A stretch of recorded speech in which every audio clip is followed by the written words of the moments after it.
دوستو یاد رکھنا، تگڑا اور مضبوط جوان پتہ کون ہوتا ہے؟ جس کی نظریں پوری طرح اس کے کنٹرول میں ہوں۔ یہ علامت جوانی ہے۔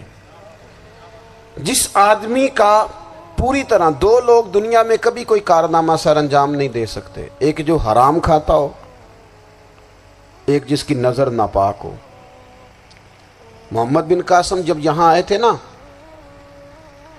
تو ایک دن بڑے پریشان تھے، تو ایک بزرگ کہنے لگے آپ کیوں پریشان ہیں؟ کہنے لگے راجہ دہر سے مقابلہ ہے اور ہماری فوج تو سندھ کے رستے بھی نہیں جانتی، زبان بھی نہیں جانتی، لڑیں گے کیسے؟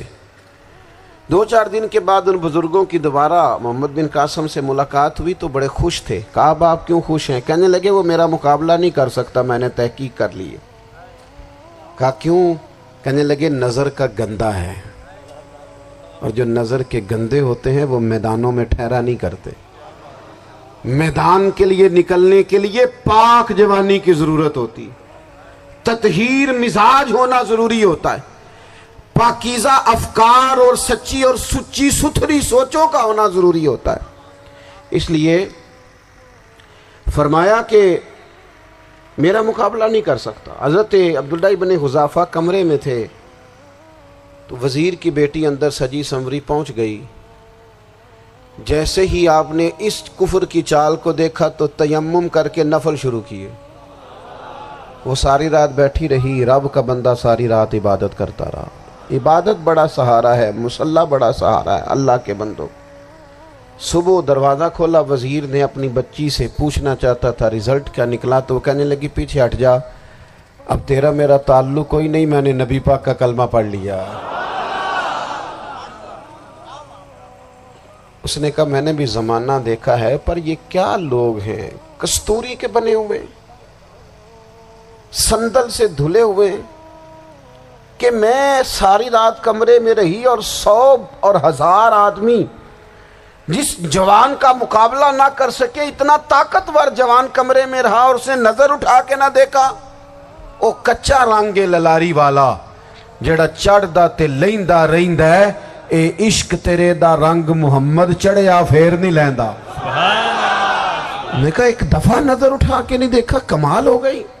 اتنے بڑے لوگ، اتنی بڑی سعادت مندی، فیروز بختی، معاملہ فہمی حد ہو گئی۔ اللہ اکبر۔ دوستو بادشاہ جب پوری طرح ہار گیا نا، اس نے کہا مار دو۔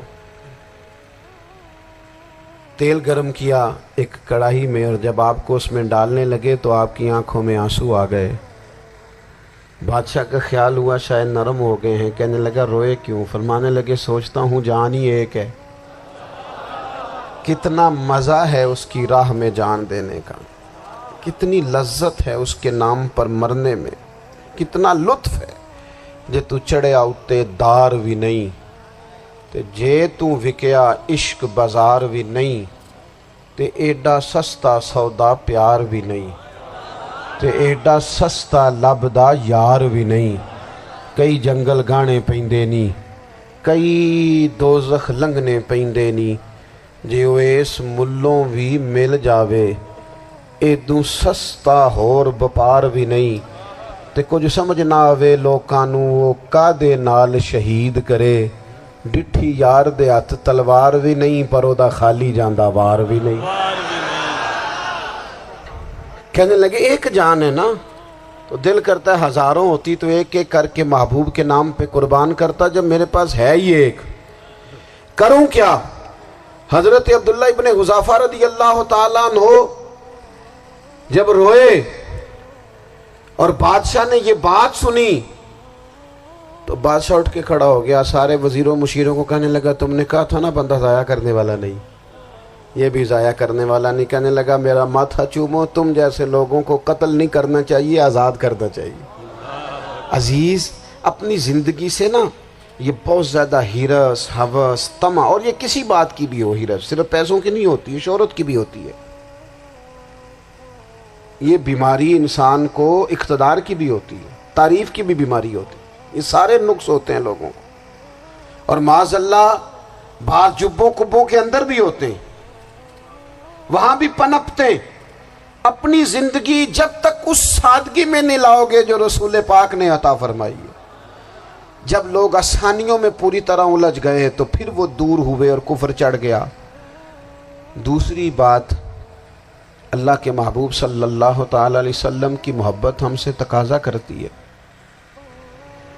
کہ ہم اس مشن کے لیے کام کریں جس مشن کے لیے رسول پاک نے کام فرمایا ہے۔ ہم سارے کام بڑے مضبوطی سے، سوچ سمجھ کے، تدبر سے، حکمت سے، تقاضوں کو مد نظر رکھتے ہوئے کرتے ہیں سارے کام۔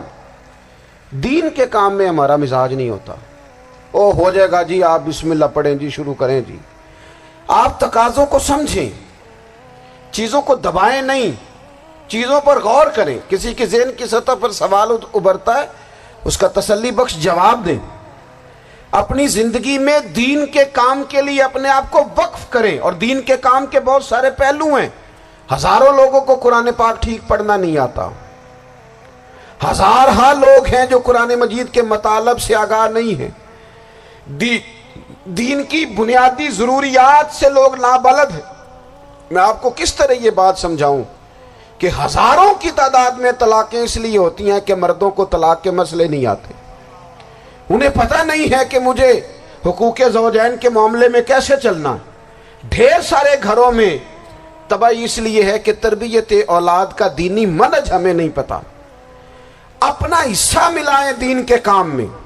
ایک آدمی کو اگر تو نمازی کرنے میں کامیاب ہو گیا، تیری زندگی بدل گئی۔ وہ دین بیزار لوگ جو ہمارے بیچ بیٹھ کے ہماری نوجوان نسل کو پگڑی اور داڑھی کا نام لے کے بنیادی طور پر دین سے دور کرتے، ایسے نوجوانوں کو دین کا پیغام محبت دے کر دین کے قریب کرنا ہماری ڈیوٹیوں کا حصہ ہے۔ ہمیں ذمہ داری کا احساس کرنا پڑے گا، ہمیں یہ خاص قدم اٹھانا پڑے گا، توجہ دینی پڑے گی۔ مساجد، مدارس، میں آپ سے عرض کروں، اتنی ڈٹ کے مخالفت ہوتی ہے نا مدرسوں کی، اتنی ڈٹ کے۔ میں ادارہ چلاتا ہوں، اس کے چلانے میں جو مشکلات ہیں وہ تو ہم بتا نہیں سکتے آپ کو، اس لیے کہ میری قوم، میرا اس قوم سے تعلق ہے جو نعت خواں امیر کرنا چاہتی ہے، مدرسے نہیں۔ ہاں، نقیب خطیب پیدا کرنا چاہتی ہے، شعر و شاعری کی زندگی کو پروان چڑھانا چاہتی ہے۔ فقط ہمارا ان لوگوں سے تعلق ہے جو لاکھوں کروڑوں روپیہ محافل پہ لگائیں گے، اور قاری صاحب بیچارے اگر مسجد کا کوئی ہونے والا کام کسی وقت بتا دیں گے تو وہ بڑی مشکل آ جائے گی ان کے لیے۔ یہ کیسے ہو سکتا ہے، آپ نے یہ ڈیوٹی بتا دی۔ مدارس، اور جتنا اہم رول دین کو پھیلانے میں مدارس اسلامیہ کا ہے، اتنی زبردست، لوگوں کا خیال ہوتا ہے میری طرح کے لوگ شاید کام کرتے ہیں، ڈیوٹی کرتے ہیں۔ یہ 10-15 لوگ آپ کو نظر آتے ہیں جو آپ کو کہیں میڈیا پر یا ادھر ادھر ڈیوٹی کرتے، مخلص لوگ اپنی جگہ پہ، وہ بھی بڑا ہی کام کر رہے ہیں، جو میڈیا پہ آ کے بھی اخلاص سے اور درد دل سے کو دین کی، ان کی بھی کسی بات کی حوصلہ شکنی نہیں۔ لیکن ہزارہا اساتذہ جو مدارس میں بیٹھ کے پڑھاتے ہیں، جنہوں نے وہ سارے لوگ تیار، آپ سمجھ نہیں سکتے کتنا بڑا کام۔ حفظ کا استاد جو ہوتا ہے نا، اس کی ڈیوٹی 24 گھنٹے ہوتی ہے، فجر سے پہلے، اور اس نے بچوں کو اٹھانا۔ تنخواہ تو ہم انہیں دینا نہیں نہ چاہتے جی، تنخواہ نہیں دی انہوں نے، ہمیں مولوی امیر نہ ہو جانا۔